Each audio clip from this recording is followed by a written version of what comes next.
Hello and welcome back to our fun. What I feel like I need to designate a name to this to this series, to what we're doing. Book review, book club, book reaction. I don't know. Let me know the vibe if you would like down below, because I feel like I just start every I think about it in my head before I click record. I go, what do I call this? And then I go, I'll just do my usual like speech where nothing actually makes sense and I just fumble over it. So I really need to like get some words for it. So let me know what you think. But today, I never thought we'd make it. I never thought I'd even finish Red, White, and Royal Blue, which was the best thing ever. Rest in peace. It is over now. I'm fulfilled and content, but that is not why we are here. We're here for the new book. Thank you to everyone who voted on the poll. Little Miss Boyfriend material was the absolute... I stormed ahead. Big lead, big winner. So I'm very excited to get into it. It feels like a very hefty book. I'm not saying Red, White, and Royal Blue was short or anything, but this thing's got some like more weight to it. Feels a bit thicker, which is good. Also, a lot of chapters, smaller chapters, and a lot more of them. I think there's 50 something chapters in here, which is crazy. It's not crazy. Books have chapters. I don't know what I'm on about. Just because Red, White, and Royal Blue was 15. So I was thinking of how to do it. I was doing some Googling. I was like, how many pages per chapter in this book? How many chapters are there? I was like, looking at different, like, I don't know what they're called. I know the one I used in high school was like Spark Notes, but different sites that like gave you summaries. But I was just looking for how they did chapter breakdowns. Some of them were like doing 6 or 7 chapters, like per read, per session, and I was like trying to figure out how I wanted to divide them. There was a lot of thoughts going on for me figuring out how to do something, because I got in a real groove with Red, White, and Royal Blue. I was like, I know what I know how to do, what it evolved over the time. I knew what. Now I'm like, well, I'm going into a different book, everything's going to be different. So I'm thinking of doing 5-ish chapters a week. I think that's good. That gives us a nice amount of time to like cover the book. It also means we're not doing too much, like there won't be so much going on in the book that, you know, it'll be the longest video ever, though I know some of you would just be like, make the longer videos. I love to, don't get me wrong, just sometimes with the book ones, if I'm reading a lot, my voice just starts getting so hoarse that it just like slowly kills me. It's fine, it's not, I'm just complaining. But I also like to like keep it at this certain amount, get what I want in, because if I set myself too long a time, I tangent more. I know how I have to sort my own brain thoughts through. But so like this week I read obviously chapters 1 through to 5. So next week we start at 6. It's weird to say, oh my god, I am just a mess. But we're gonna get into it. If you would like to let me know, we'll see how this week goes. If you'd like to give me any thoughts on how to structure this one, or from the last one, what you like, dislike, again, let me know. I'm always up for some constructive feedback or criticism, how we're going to structure this, because this is as much, we're all a part of this one together. I'm just the catalyst. Is that the right word? But yes, these chapters were really fun. We're going to go into it. I don't know how much reading I'm going to be doing compared to the last one. I still want to do it, but also I was thinking about it, because I've been doing heaps of thinking, that in the first chapters of Red, White, and Royal Blue, I didn't read as much, because they were starting to like, you know, at the start of every book, they've got to introduce the characters, introduce the vibe, kind of talk about it, get through the plots, where we've been, where we're going, where we are, where we have at, which is definitely how these first 5 chapters were going. It was really fun. It was like good setup. And the thing I think I started about reading a lot of the bits is when the book really gripped me. Like it started and I was like, wow, I have to read out all these like bits. But it was also like the emotional, really important, beautiful bits. So I was like, that has to be, I have to read that out. I can't summarize it. I want that to be said in its complete entirety. And I feel like that started like halfway through. So we'll see where we get with this. I'll still be reading out like heaps of bits that I like or want to get, because there's also like funny bits that I don't want to not do justice. But yes, we shall start. We're getting into... Will I tell you what chapter we're up to, or I'll just go through it? I'll figure it out as I'm editing this. But for now, we'll start chapter 1. So we start off introduced to our main character, our protagonist, who we're following. Mr. I was going to say Mr. His name is Luke, obviously. Either if you've started reading this along with me or you've read it before, it's because I have to get into it. Luke. Now, spelled L-U-C. I had to Google it. I'm going to be completely honest. I read it and I was like, okay, I think it's Luke, but also there's a 30% chance his name could be Luck, and I think that is a really cool name, so I was like, I've got to Google it to make sure I've got it right somehow. But when I Googled it, it was like, how to pronounce these French names, and I watched the video, because of course I'm going to, I've got to hear it, and he's like, you can pronounce it Luke, and I was like, okay, but it also said in writing it could be Luke, like L-U-C-K. Was that Luck? L-U-K-E, oh my god, I've confused myself. But throughout these chapters, we find out that his mum, I'm pretty sure, is of French descent or leans into Frenchness. So, obviously, I think that's why, that's why his name's spelt like that. But I did have to give it a quick Google, because I was like, I can't go into this chapter and screw up the main character's name. That is just going to be awful. It's going to get me. But we get into it where we're going to a costume party. I'm like, ooh, fun. We're starting out in this fun environment. So I was like, oh, what are we expecting? We're going to be party? Because this is the point where I'm like, oh, they're going to give us heaps of what this character's about. And because it started with party, I was like, oh, is he going to be super he's a dance, very, very extroverted party. And then here's this guy, we did a complete 180. He was kind of giving the vibes of, I don't know if I can be bothered being here, costume party. Do I want to put in that much effort? It's lame to put in effort, but it's lame to not. And it was really fun seeing what I expected completely shattered. We're getting more of an introverted type character, bit of a socially awkward guy. It's fun because I feel like any character in any book or any media, you can resonate yourself with them. You can really relate to them. And there's aspects of this character that I can do very highly. Very highly. I was like, man, Luke, I get it. I get it so hard. There was just some bits when he's like, I don't know if I want to go, or I want to bounce, or I want to find the people that are quiet in the corner. I was like, yes, mister, I get it. I get it so much.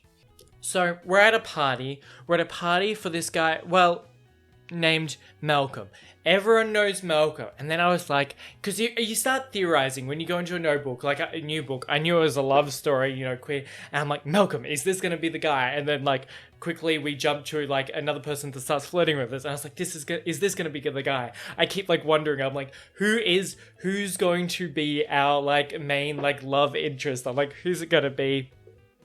And I thought they were really setting up this Malcolm character, because, they're talking about, everyone knows him, he's really cool, he lays down the sick beats, and I love it. Luke was like, I don't know if 6 beats is actually anything anyone says, or what the kids call. I was like, oh my god, I relate to you, so I don't know what people say anymore. I made a tweet the other day that I used, I said a soundbite from a meme or something. I was talking to my friends, I was like, what does this actually mean? I had to Google a youthful meme, because I was like, I don't know what people say anymore. Or I'll hear it, I'll be like, am I missing something? It really, since I left, I deleted I just deleted the app TikTok, because I was on it way too much. I feel sometimes when you disconnect those things, I feel out of touch with young reality. I'm I don't know any of the things people are talking about anymore.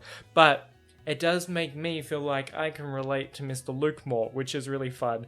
But he said something like, there really should be a word for the feeling when you do a thing you don't particularly want to do to support someone else, but then they realize they didn't actually need you, and nobody would have noticed if you stayed home in your pajamas eating Nutella straight from the jar.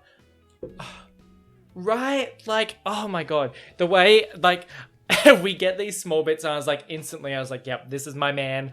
I know what's going on. Though we do differ in a lot of ways, but that way I was like, yeah, I get it. Some days I just want to stay at home. I don't have the social battery for the parties that I used to. Literally, it was so pertinent because a couple of days ago, a couple of friends were having like a go away party. They're going away for like a couple of months. I was like, a couple of months will be like, you know, when people go away and you're like, oh my god, you'll be gone forever. Then it's literally, they're back and you're like, where did the time go? So I was like, I love you guys. I'll see you. So you have fun, but also I'm not going. I was like, nah, I'm gonna stay home and get my work done. I was like, the reacting and editing is more important. But then a stranger comes up to us. We're in the party. We can't find our friends. Bad reception. Also, the worst thing to happen when you go to like a party or a club. I remember like going to clubs back in my youth me when I just turned 18. That is what I consider my youth. And if you had to like go somewhere and there was bad reception and you got split up with your friends, I was like, sometimes I'd just be like, I want to cry. I want to cry because I was like, I don't know where they are and I hate this place. I love clubbing when you're with your friends, but like other than that, the other parts of it weren't super interesting to me. I mean, the music was fun and, you know, living that young life, but other than that, but some boy comes up to him to, you know, so he have a little bit of flirt. I love it how he was like, he was like quite a cute stranger with that pointy, foxy look that I've always found weirdly charming. I was going to Google it, but I was like, how do we define foxy as a look? If anyone's read The Hunger Games, I think of who Katniss describes as fox face. Is it just like angular features? Like, in my mind, foxy is like sharp jawline, more like pointed face, like angular.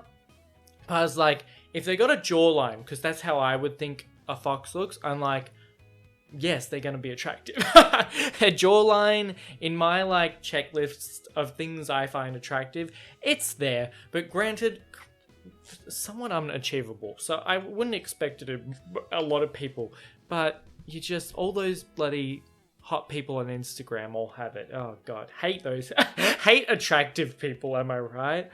Oh my god, Taylor Sakar Perez and Nicholas Glitzine. Hate them, they're so attractive. But I'm not going to try and keep talking about them too much because we're on something different. But we kind of get into this learning how he flirts, and I think you can learn a lot about a character in a fun way. It's a fun way to like introduce someone and how they are by how they flirt or really interact with other people, whether they take a very like extroverted route or they take introverted, how awkward they are. I love getting to hear his like thoughts about like, oh god, am I doing well? This is okay. Like I don't do this in a while. Very second guessy of a character, which I enjoy. It's fun to see someone where you can really like relate to them like that in certain things. Like, you know, a character that is very opposite to you is fun because you're like, wow, why are they doing that? Like, how are they doing that? But sometimes when you see a character that's like, oh, like, I don't know, am I fucking this up? Am I awkwardness, I love, because I'm like, yes, oh my god, I get it, it makes sense, I can relate, I'm like, I know that why the choices he is making. So, the guy, and I'm pretty sure his name is Cam, yep, Cam, I just found it on a page, he's like chatting to us, he's talking, we're giving some fun banter, we're kind of coming off a little bit mean, but it's mean sassy, so it's fun, you know what I mean? He does well in his quips, he's a smart, like, we can tell he's smart and he's quick with his words, which can be very good and bad at the same time. You can either be really quick and witty and get jokes, but sometimes things can come off a bit more harsh than you mean. And he seems like he might be able to, like, because he has that quick response, sometimes he can say things without thinking it through, and it could get him in trouble. I think there was one instance of that in this chapter. But I like that at least he's got that, like, wait, you know, he's going to be, he's like making the choices, he's thinking about things, he's quick with it, he can make snap decisions, but also he's held back by what we've talked about, him being a little second guessy. But the Mr. Cam, he's talking, he's like, you're Luke Fleming, and he's like, no, I'm actually Luke O'Donnell. And I'm like, oh, we famous? What's the vibe? So we learn about how his dad is, and you can let me know more if you but from what I've gathered, he was possibly an artist. I was like, I only read this a couple of hours ago. I'm already forgetting. But he did a couple of, like, big songs, and then he met Luke's mum. They made some songs together, and then a child, and then he realized he wanted to keep doing the solo act, didn't want to be a part of their life, Luke and his mother, then maybe got slightly addicted to drugs and alcohol, and made a bit of a fool of himself in the public eye, and then is currently maybe making a comeback on some reality TV shows.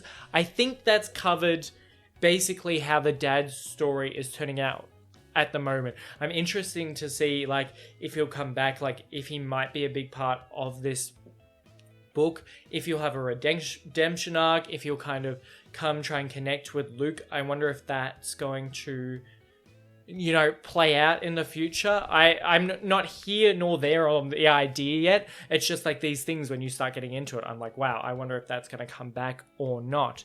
But this thing about having a famous parent is really interesting, and I like to see where it goes, because we go on, we're talking with, you know, Cam, where we're doing the flirt, but also he's like, oh, like, everyone knows, like, my dad, and, like, everyone's dad's a fan of my dad, and that has that weird, like, I couldn't even imagine, like, trying to date as a famous person or someone who is, like, related to a famous person, for people to know you and things about you, because it really gets into it. He's like, you know things about me, and he thinks these things where he's like, oh, he asks, like, what his job is, and then he's like, if he had Googled it, he would have known. I think it would lead to such hard strain on different relationships, and I bet that's going to come up, like, throughout this book completely. But I really like the thought of, it's very interesting, the barriers you could create, because it is very, like, ingrained in his character so far. The way he's constantly thinking, like, oh, he could have Googled it, or he probably knows everything about me anyway, which is the thing you would think. But I feel like, in a way, he has to think, maybe there also are people that don't care. Like, that's obviously going to be the case. And then it has to be the way that people go about meeting him too, because there's the other side to it. Do people who do know him straight up tell him what they know about him, or do they play it not like they're trying to be creepy? It's a very hard world that I couldn't imagine navigating. But I'm just like, oh, if I met, like, someone that was famous and I was trying to, like, flirt with them, would you go and talk to them about it? Like, I don't know how you could navigate that. It's a very interesting thing. I want to see how it comes up more, because it was really cool seeing the way and how, like, complicated it can get. Because our boy Cam, he's not our boy really. He was fun and nice, but, you know, he was like, oh, like, you know, what do you do? And he obviously he's like, you could have Googled it, but I work for a charity. And then Luke was like, what do you do? And he's like, I work for a, like, shitty version of BuzzFeed. And then it like stumbles and goes back on that thing where he's like, oh shit, like, BuzzFeed, journalism, people that want to write stories.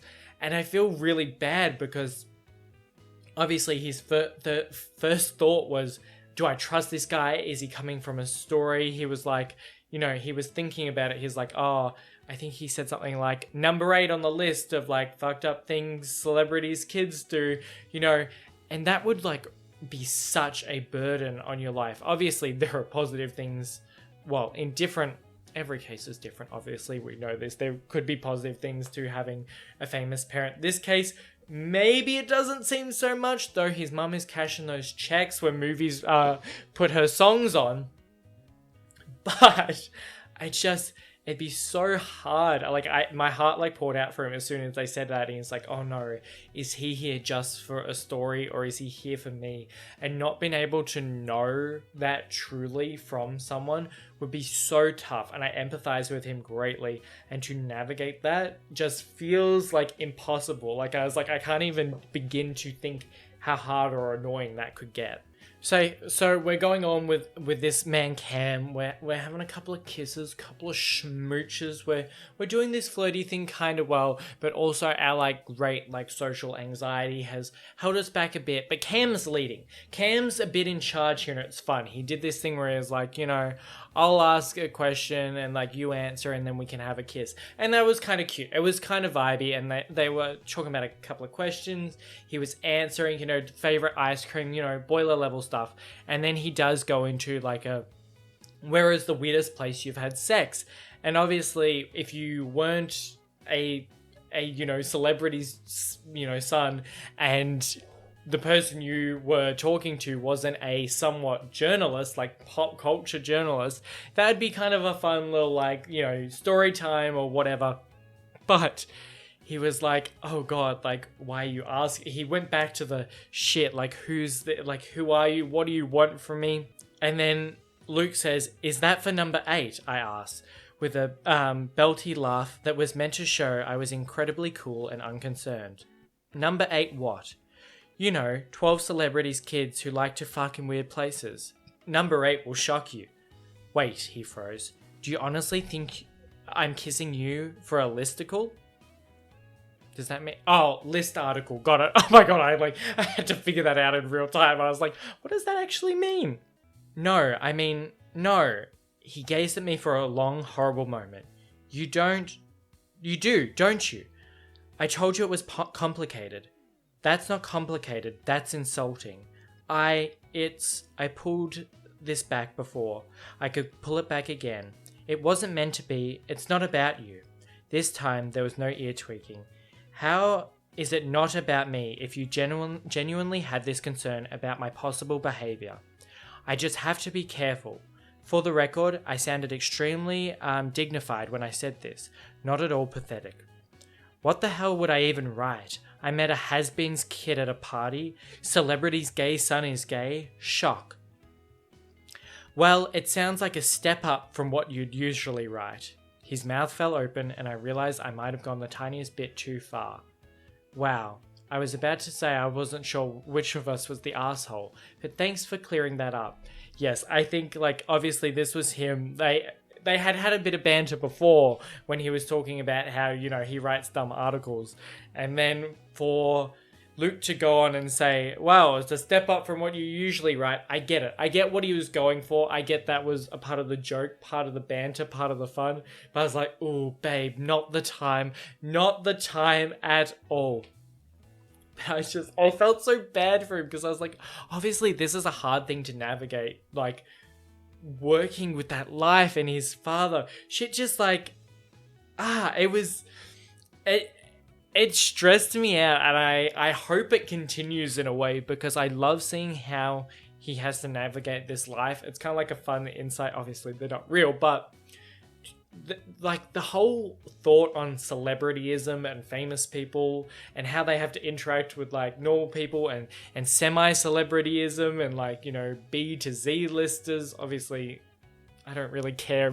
Like, B to Z list, who cares what they are? Like, if you're any part of famous, you're kind of famous. It's all these weird, like, social constructs and how they have to deal with people that don't live or work in the spotlight. It's just this crazy thing that a lot of people put a lot of thought on, and you have to in a way. I really enjoy it. I really like thinking about it. I think it's a very interesting topic. I feel like discussing it and looking at it is very interesting. So I really like how they've set up, like, this is our character, because I think it can, like, build for such interesting things, even if it's not going to be like the focus going forward.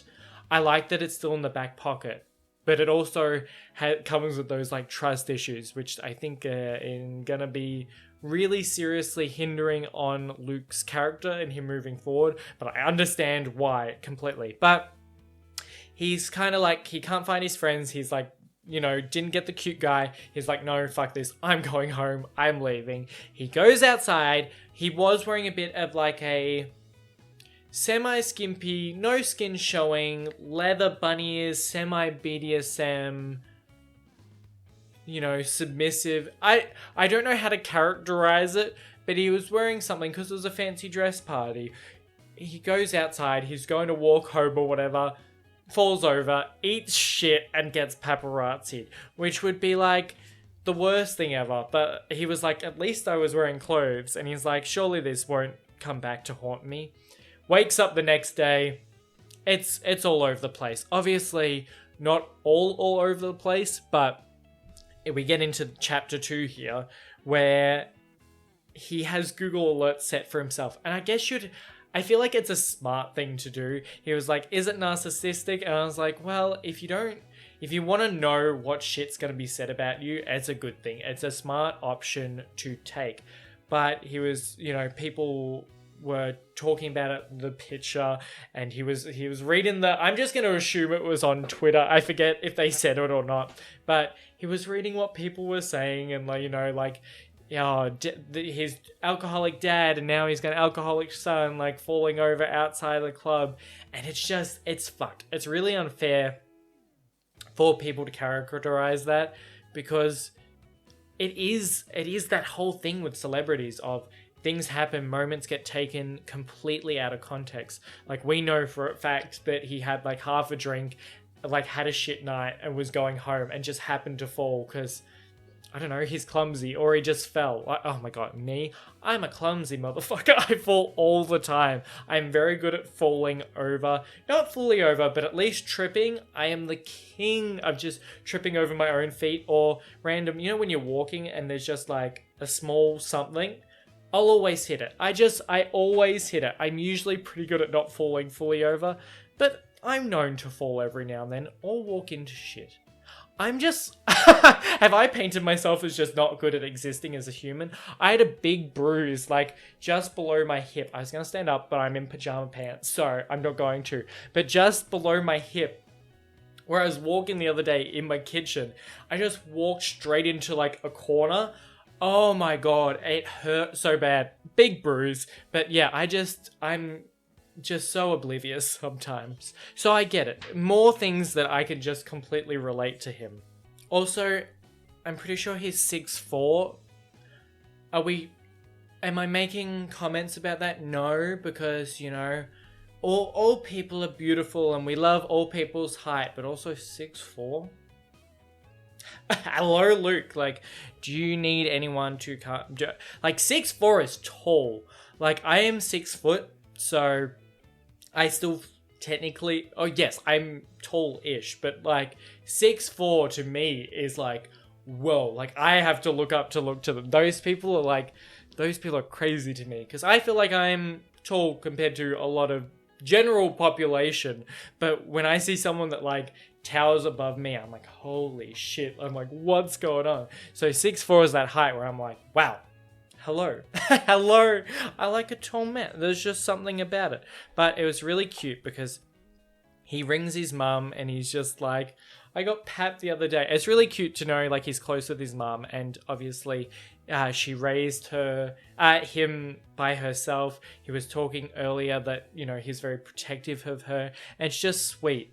But we also find out we're getting a bit more of the backstory. We're getting a bit more of the gossip. We kind of have this slight learn about him having an ex-boyfriend. He hasn't dated in a while. Something about a betrayal, like it's happened before. Possibly that his boyfriend, maybe after I'm sure we're going to get it. Like, we're going to get the full story. I 100% believe it. But I'm thinking it's something like they were in a relationship. This is my guess. Like, a really nice relationship, you know, loved each other for a while or whatever. But when things started going wrong or went down, maybe they had a messy breakup, and then the ex like released things to the press and was like, this guy's son is a dickhead. So he's got that level of trust issues too, which is hard, but it's nice to see how he's like talking to his mum, and she's like trying to reassure him about, you know, different things and how you have to move on from the paparazzis and stuff. But I like this excerpt here because she was like, you know, you could come home and like come visit me and I can make you feel better. And she was like, I'm making my special curry. Okay, that settled it. Fuck no. Luke, I think you're very rude about my special curry. Yes, because I prefer my asshole not on fire. Mum was pouting. For a gay, you are far too sensitive about your asshole. How about we don't talk about my asshole anymore? You brought it up. I love it. I love his mum so she's already like queen behavior. She's a sweetie, you know, like cool, like artistic lady. She makes fun curries that are so spicy it just ruins him. Or, you know, she said like special curry. She didn't actually specify spicy, so maybe she is just a horrible cook, but we love a queen that can't cook. That's hilarious. It's good. But I just love it how they have like this kind of like banter. I don't know, it's really sweet to see. I like the strong relationship is really cool. I circled this because I really liked this little bit, and it's interesting end of chapter 2 because he's just talking about his general day to day. Except Sundays. Sundays were tricky. Or had gotten tricky as the years had gotten away from me. At university, they'd been for brunch and regretting what you'd done Saturday and sleepy afternoons. Then, one by one, I'd lost my friends to dinners with in-laws or decorating the nursery or the pleasures of a day at home. It wasn't that I blamed them for their changing lives, and I didn't want what they had. I wasn't cut out for it, since as far as I could remember, Sunday with Miles had spun pretty quickly from marathon sex fests to smouldering resentathons. It was just moments like these when it felt like my world was notifications on my phone. Notifications I was trying very hard to ignore, because I knew Mum was right. If I could get through the day today, they wouldn't matter tomorrow. Though, as it turns out, we were both wrong. Super, super wrong. So obviously we get a bit of a tease of what's coming forward, but so I'm pretty sure Luke's 28, so I got a couple of years until I get there. But it's very interesting, that thing of growing up and, you know, moving away from your friends, or not moving away, but like drifting, or not even drifting. It's just the fact that you have like adult lives, you have other things going on, you know, people that are parents. I think it's very interesting as well from like a queer person, or in this case a gay man's perspective, because I feel like I can like somewhat relate to it, but I'm also not that old. So, but I do see people like getting married and like, you know, having kids, not as much my age, but some people get married and, you know, buying houses, and doing these things. And sometimes you're like, what should I be doing? And you're like, you don't know where you should be in life. It's very interesting. I feel like a lot of gay people, I feel like that are a lot younger than me at least, maybe not have it, but I can't say for certain, obviously, because I'm hoping that, you know, younger gay people, the world's getting better and they have had, you know, better lives and stuff, you know, more accepting youths. But there is a part of being young and queer where you feel like when you're hiding or you're closeted, that you're missing a lot of things that other people have. So when you get into like your 20s, you're kind of only just experiencing like your teens in a way. There's a lot of that, and I know that's like a big thing that does happen with a lot of different queer people of all like sexualities and orientations. You kind of like, sometimes making up for lost time, or even people like realizing these things when they're a lot older, I kind of go back in this like, you know, technical like teen things or like young adult things where you're recapturing these moments where you want to do, and you don't feel like you're on the same page as, you know, heterosexual people, because they just the default, and that's what they had, and then you're comparing their lives and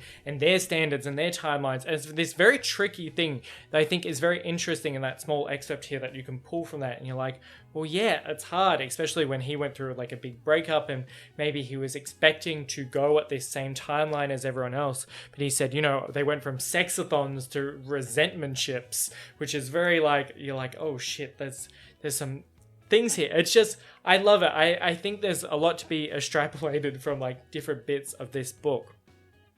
I don't know. There's just something fun about how they're, I should have looked at the author, how Alexis is like doing like the different bits. I like, I've gotten used to Casey's writing, and now we're going to this as a different thing, and the different ways they set things up. It's fun to like rework myself. Like, I know how the flow of red, white, and royal blue was going. So now getting into this one and knowing now what I feel like I want to go into is really good. But going on to chapter 3. So Mr. Luke is going to work. He's doing his work things. He works at a charity. And when he did say charity, I was completely stereotyping. I was like, helping the poor, helping, homeless, helping young queer youths, raising money for panda bears. Like, I was doing like the ones you hear about a lot. But his work is for dung beetles. Interesting when he acronymed the place he works at, or what the thing, it kind of borderlines to crap, which is really fitting because obviously the dung beetle. But I didn't know dung beetles needed the money and saving, but also we are here to save the dung beetles if we need to, but also his boss and kind of workplace is kind of awful, so maybe fuck the dung beetles. You know what? The dung beetles didn't do anything us, just the people saving them in this book. But we kind of get a bit of his day-to-day life. He kind of helps like get fundraise, like people to donate money. So in that way, I was kind of like, oh, he's kind of like a cold caller, but also he seemed to be on like event planning and marketing. I couldn't really figure out what he did, but either way, he did a lot of things. He's got this guy named Alex in his workplace who's kind of a bit of a dickhead, but also like kind of fun, but also like a bit of a brick, maybe takes things seriously. Bit aloof. I feel like aloof's actually a very good word for him. And from what it sounds like, he seems like he comes from a very like rich, fancy family, like, because I'm guessing rich British white family. So I'm like, cool, fun for you. He seems like he's kind of a bit detached from what somewhat normal experiences are, but he's also just a bit maybe not as smart as the average Joe, which is fine. We love a king that isn't as bright as all the other tools in the shed. Oh my god. So I just love this out because I swear to God, did a reaction once and someone commented like, not the brightest tool in the shed, haha. And I was like, did I say not the brightest tool in the shed? Did I actually say that? And I don't know where that comment is or what video it is on, or if I never actually went back to look at it, but I was like, did I really say, and am I that guy that fucked up that saying so bad to make it look like I'm actually like that? So I get it. I have my dumb moments too, Alex. It's fine. But from what we've seen from Alex, this chat, like, in these chapters, I actually kind of really like him. He's a fun character. But another thing I could relate to, we've got a meeting with the boss, we're talking with the boss, we're trying to figure out our Twittering, which is what I have been doing recently. Again, if you like to follow me on Twitter, go ahead, link in the bio. I post things about the books. I tweeted a picture that I was like, yeah, I got this book like a week ago. So that was fun, and about everything I react to. So it's kind of fun over there if you'd like to go follow me. But I was just like, oh, they're figuring out Twitter and so am I. But it seems like he works with both Alex, who's not the brightest tool in the shed, and then Reese, who seems to be not very good at the computers, and he was trying to figure out the hashtag, which again I don't get either, but there's like one bit where he like wrote one really long hashtag. I was like, no, that's not actually how it works, but I like it. I like what you were trying to do. But so, you know, we're figuring out this kind of this work for the dung beetles. We've got our fundraiser coming up that Luke works on every time, you know, gets all the big people and investors. So that's on the future, but he's got some emails that some investors have pulled out. And he's like, what the fuck's going on? So there are things brewing that we're a bit concerned about. But going into chapter 4, we learn more. So I'll read out this excerpt because the workplace environment is getting toxic, and I don't want to get it wrong because shit's going on, and Luke and I may have taken things a bit differently. I would have done things differently, but this was interesting because of the paparazzi photos. It is, I just made a mistake of going to a party the same night my dad was on ITV. The consensus among the press appears to be that you were lying in a drug-fueled haze in a gutter in fetish wear. I fell over, I said flatly, in a pair of comedic bunny ears. To a certain class of person, that detail adds a special element of deviance. In some ways, it felt almost like a relief to get angry. It was better than being terrified I was about to lose my job. Do I need a lawyer? Because I'm beginning to think it has more to do with my sexuality than my sobriety. Of course it does. Dr.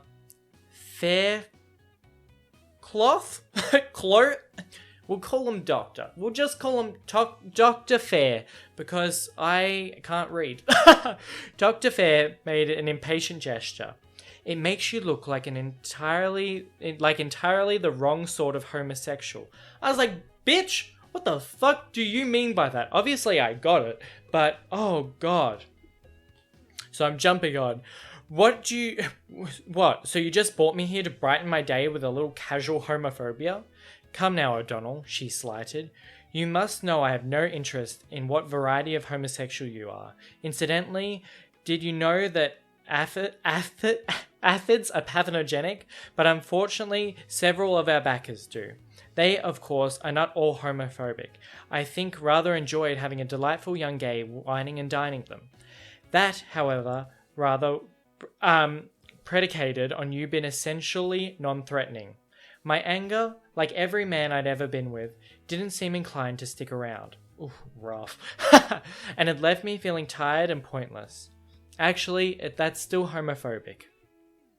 And you may certainly call them up and explain that to them, but I somehow doubt it will make them more inclined to give us their money.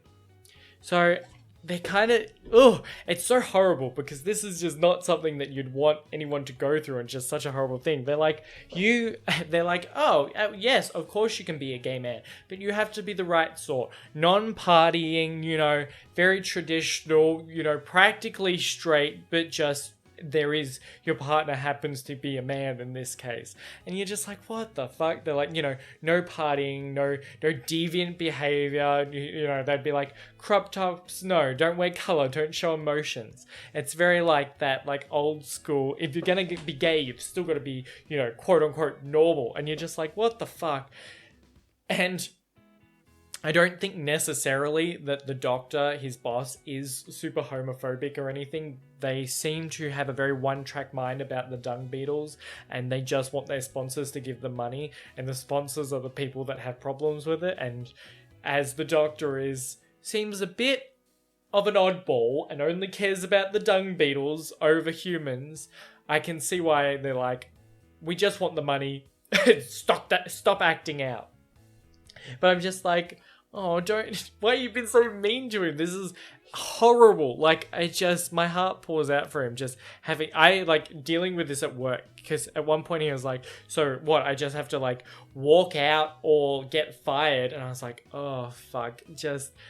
I think a part of me would want to walk out, but he was talking about how he didn't think he could find another job easily. And I was just like, shit, like, oh, I'm so stressed for you. But like, it's making me invested in your character because I'm really starting to like empathize with you. So basically the conversation ended with them telling him that he needed to get himself a boyfriend. He needed to find himself someone that made him seem like, you know, he can keep a relationship. He's with a nice, like, proper other man who's normal and straight acting, and they have to present as this really, like, well, you know, good society people that don't do anything crazy, that are just like the rest of us.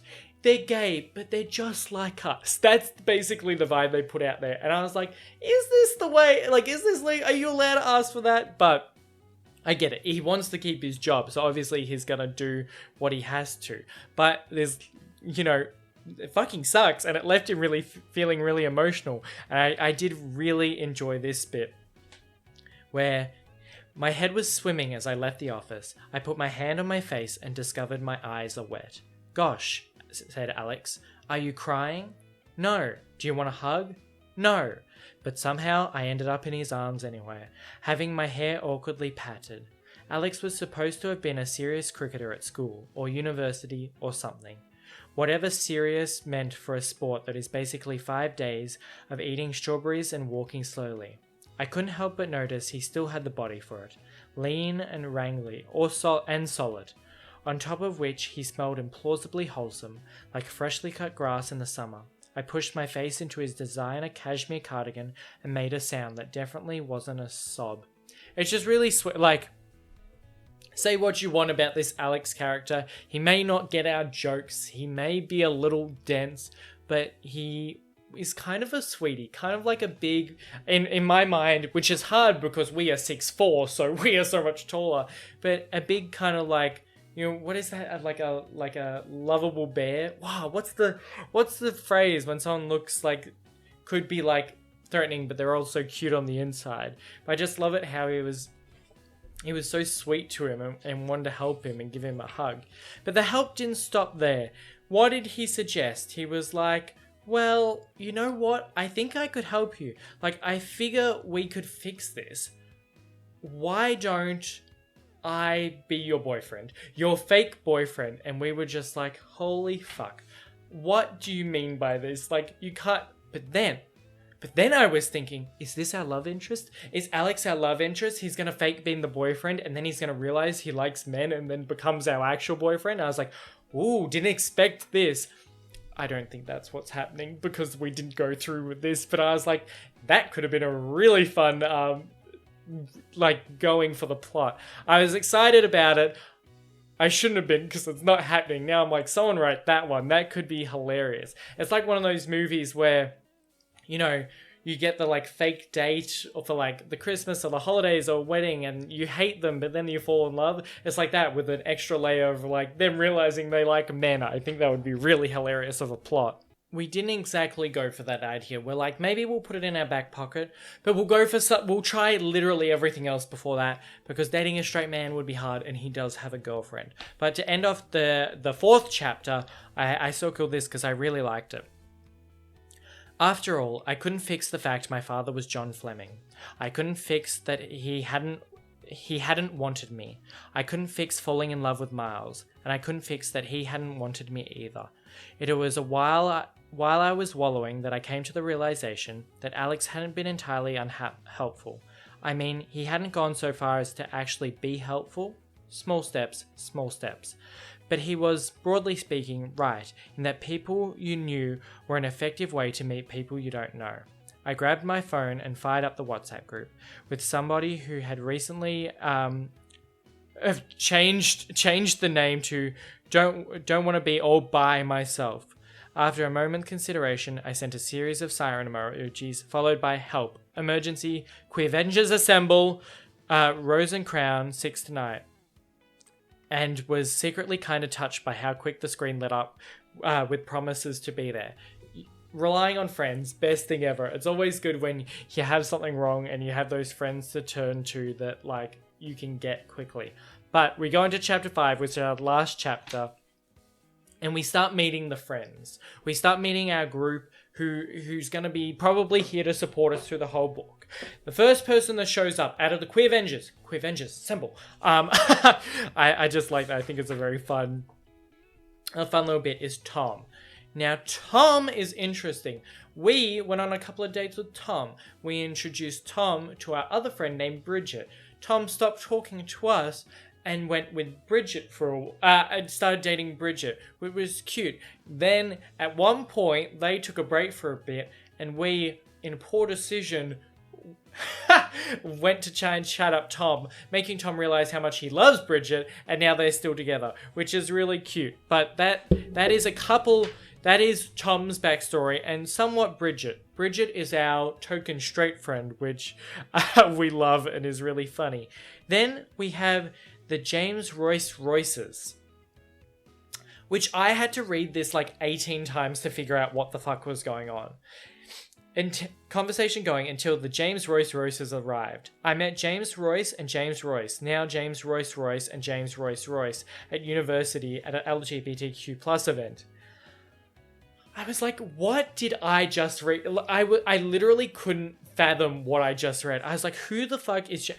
They're both named James Royce and they're dating. Is that a lot? Maybe. I have had the thought and conversation with many of my friends about would I date an Ethan? Like, it's kind of funny, but also, is it a bit too much? But someone with the same name, I'm pretty sure they're dating, or at least I've like completely seen this wrong.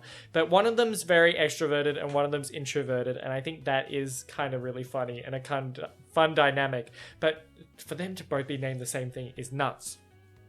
Then we have Priya, the tiny lesbian. I love that. But again, when you're 6'4", isn't most people tiny?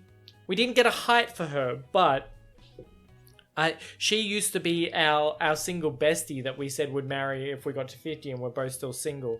And then she went and got herself a girlfriend, which sucks because you've got to keep... I hate it when you have that, you know, your single friend in the group. You're both there. Everyone's got relationships. You're like, you and me forever.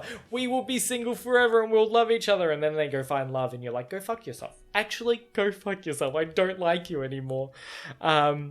But it was just so fun to like see our group evolve. So I gave us the very quick rundown, but I liked to see everyone and I want to see where they all go. Obviously, I think so far the Royces are interesting, but Bridget and Tom are kind of the ones I'm like leaning towards wanting to learn more about. I just find that dynamic of like him dating him first and now he's awkward around him, but Bridget's, you know, still really like good with us and good friends. It's a fun, awkward dynamic and I really love it. So we're telling everyone about our dilemmas. They're trying to help us. Bridget is apparently fashionably late as usual. I'm kind of vibing Bridget. Fashionably late as usual, but she shows up when she's having dilemmas at work. She was worried about getting fired, but they're like, they're not going to fire you. Priya says, Luke, on the other hand, is definitely going to get fired unless he finds a boyfriend. So that seems like what is going to be our plot and the purpose of this one. Bridge honed in on me like a laser-guided date launcher. Oh, Luke, I'm so pleased. I've been on you about getting a boyfriend for ages. I peeled my head off the table. A+ priorities, Bridge. This is the best thing ever. She squeezes her hands together excitedly. I know the perfect guy. My heart sank. I knew where this was going. I love Bridget, but she only knows one other gay person outside our immediate social circle. Don't say Oliver. Oliver! Oh my god, Bridget is just the stereotypical, like, straight girlfriend, and it's so funny because I can, like, see a lot of different people I know in here, in her, like, anytime they're just like, I know a gay man, you two would be perfect, and I feel like they actually might be perfect, and this is where the book will be going. Maybe Oliver is the one that's going to be the love interest, but, oh, the amount of times that I've heard, like, I have this gay friend, and you're just like, okay, tell me who it is, like, get your speech over with. You're like, yes, I know straight people too, but am I gonna tell you about all of them? No, because you probably won't like them, just because they're the one other gay person you know. Oh, it's annoying, but it's kind of hilarious. I love that. I feel like she's like she's written in like that on a reason, because it is that stereotype. And it is kind of funny to read. It's funny when it's not happening to me. I love it because it's not something I have to deal with. I'm not dating Oliver. Her eyes went big and hurt. What's wrong with Oliver? I'd met Oliver Blackwood exactly twice. The first time we'd been the only two gay men at one of Bridget's work parties. Someone had come up to us and asked if we were a couple, and Oliver had looked utterly disgusted and replied, "No, this is just another homosexual I'm standing next to." Fucking love that. That is hilarious. Oliver has got a bit of like snappy, like quick snaps as well. If it wasn't like Loki's kind of insulting to Luke, I would have found it hilarious. And can also fucking relate to that too. We'll go into a quick little, I'll give you the TLDR of like this fun little story once. I was on a date once, ages ago, and we're in the city and we're like walking around, just like, you know, when you're young, you kind of don't know what to do on a date. I think we had been to a movie and we're just kind of like chilling, walking around the shops. And one of those like guys that was like worked at like this makeup or skincare place, you know, when they stand out the front, they're like trying to give like samples or talk to you. He like came up to us. I am one of those people who just know, I'm just like, say no thank you, walk straight past, you know, be polite, but be stern, you're done. Like, I'm awkward. I don't want to talk to anyone. And also, I'm not going to buy anything. And this person I was on a date with, they unfortunately stopped. And they were like talking to them, kind of making small talk, kind of felt obliged to talk to them. And this man at the shop was like, oh, like talking to us. He's like, how are you two? Are you guys friends? And we're like, oh no, like technically, you know, it was like a second date. I was like, we're not like friends. And he's like, oh, brothers? I was like, no. I was like, yes, we didn't get... Oh, it was just like... It's very different to what they said here, but I don't know why my mind just went exactly to that. I was just like, oh God, why couldn't someone have once said dating? I don't know. I just read that line and I just got thrown back into this memory, which I do not think about at all. And I was like, oh God, it's coming back. So that's just a funny little thing that I thought of when I read this, that I thought I'd tell you about. A little TLDR IRL story. The second time I had been very drunk and very desperate and invited him to come home with me. My memories of what happened the next were hazy, but I'd woken up alone the next morning, fully clothed next to a large glass of water. On both occasions, in uniquely humiliating ways, he'd made it very clear that we each had a league, and his was very much out of mine. He's not my type, I tried. Priya was obviously still narked. I turned down her prostitutes. Oh, that was a thing. 30 prostitutes. Yeah, go with that. That's nothing against prostitutes. It's just we can't take 30 people to work. It's too hard. He's exactly the kind of man you said you were looking for. Which to say, incredibly boring. I feel like I'm going to like Oliver. I like... boring is kind of a vibe to me. I'm like, I can't have someone that's too, like, extroverted or partying or energy. I like that kind of slow, like, homebody vibe. That's my vibe. I think. I just feel like everyone has a vibe, but also will never know until they just meet the right person. He's not boring, protested Bridge. He's a barrister, and he's very nice. Lots of people have dated him. I shuddered. That's not at all a red flag. That's not a red flag at all. Alternatively, suggested Tom, you could look at it like this. Between the two of you, you've had a completely normal, healthy dating life. I don't know why it never works out for him. Bridget seemed genuinely bewildered that her awful friend was single. He's so lovely, he dresses so well, and his house is so clean and tastefully decorated. That's green flags to me. James Royce pulled a wry face. I hate to say it, darling, but he seems to be exactly what you're looking for. Refusing to even meet with the man would be deeply ungracious. But he's so fucking perfect, I pointed out. With his nice job and his nice house and his nice clothes. What the hell is he gonna want with me? Oh my God, I relate so hard. You're nice too. One of Bridget's hands landed consolingly on mine. You just try very hard to pretend you aren't. And anyway, leave everything to me. I'm super good at this sort of thing. Straight girl things. I was pretty sure my dating life was about to go off a bridge and into a river, and quite possibly wind up with spoilers all over the internet. But God help me, it looked like Oliver Blackwood was my best hope. So that is where we leave off. So it was a really fun like intro to the book. I like that we've set up, you know, who he is, who his family is, who he is in the world, his vibe, his feeling, his thoughts, personality traits, how he relates with his friends, his family, you know, where he is in life, work. I love all this, like, work to go forward. And now I'm so excited to see where that's going, because we've got this, like, overarching plot of Oliver Blackwood. We've got to, you know, this is our only hope. We've got to, you know, get a boyfriend so we can save our job. But, you know, maybe it'll be just to save our job at the start, but then we'll fall in love. I love thinking where this could go, and I can't wait to see where it goes, because obviously the thoughts in my head are I'm not going to be right about everything. So it's really fun, and I can see why it does have that, like, obviously it's just like fun queer vibes, fun gay vibes, and it is akin to Red, White, and Royal Blue, but very different. And I like how, you know, it's similar, but it's still, it's going to be its own thing. And I can't wait to see, like, where it goes. And I'm assuming on the cover, this is Luke. That's because I do like to have a mental image of what they look like in my head. So I'm going to guess that one's Luke. Let me know if you could which one it is. But other than that, I'm just excited to start reading again. Like, the first chapter is always fun, but then I feel like I don't want to say too much, because I want to see where it goes before I really get into all my other different thoughts and stuff. But let me know if you've picked up this book to read along with me, what you've been thinking about the first 5 chapters. If not, let me know. Just let me know if we're excited to keep going. I'm having a ball, and I hope you've enjoyed. Again, if you any structural criticism you want for how I do this, let me know. Other than that, I hope you enjoyed and having a great day, and I hope to see you in the next one.